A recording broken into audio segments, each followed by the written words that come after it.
it provides such solace and peacefulness to a rapidly changing world.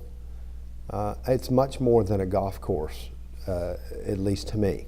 Fittingly, legendary Austin golfer Ben Crenshaw has hole number 1 named after him on Lyons Municipal Golf Course. After all, he is the most high-profile supporter of Save the Muny.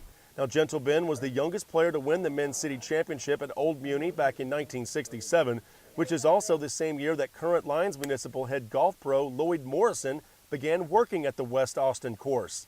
There's not another tract of land and there's not an amount of money that could replace Lyons Municipal anywhere else.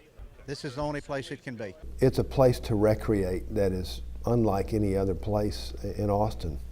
Obviously, this place has been here since the 20s and has provided such enjoyment and tranquility to so many people. In 2019, the City of Austin's lease with Lyons Municipal will expire. The land which the golf course sits on is owned by the University of Texas and is part of the 345-acre Brackenridge Tract.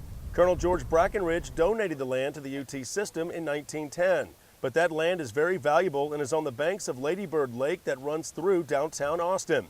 Golf designer Roy Bechtel and Crenshaw's Longhorn teammate Tom Kite want a renewal of sorts of the golf course. Kite, who also grew up in Austin, has hole number 14 at Lyons named after him, and he wants to work with the community to preserve the history of the course while presenting a new historic chapter in golf design. Any rational person can honestly see both sides of the argument.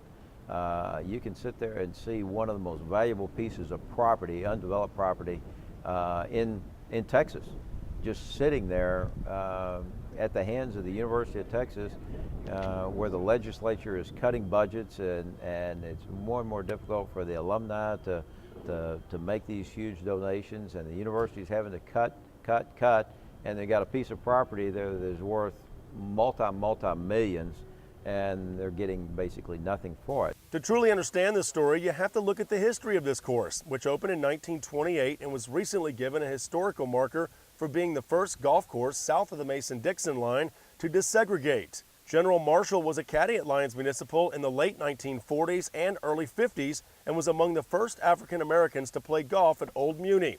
Hole number 8 bears his name, and the former Houston Tillotson professor and HT golf coach grew up in Clarksville, just a few blocks from Lyons. I was happy that they chose me to take my photo and to listen to my story about how the course integrated. But I know that on several occasions I tried to slip on the course with a group of young men from Clarksville, and we would slip on number 17 on rainy days, but and invariably we would get caught, and we would play just that one hole because it was close to our home. A Save Muny campaign was formed in 1973. Mary Arnold was on that committee and has kept the fight alive ever since.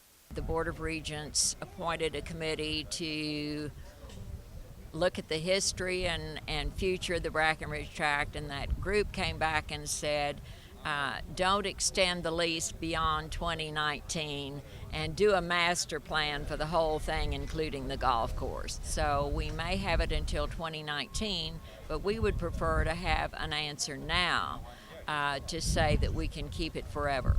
Billy Claggett is also a legend of Lyons. The 1994 city champion has won 6 Firecracker Opens at Old Muny and has hole number 10 bearing his name. It's hard to say what impact it would be on me. I don't know if I would ever come by here again. It would hurt too much to see this place gone. 20, 30 kids that I still know now, good friends of mine, we all met out here and grew up together. So much in the world has changed, but I hate to see it come to West Austin like that. I know times change, but I just don't have to accept that.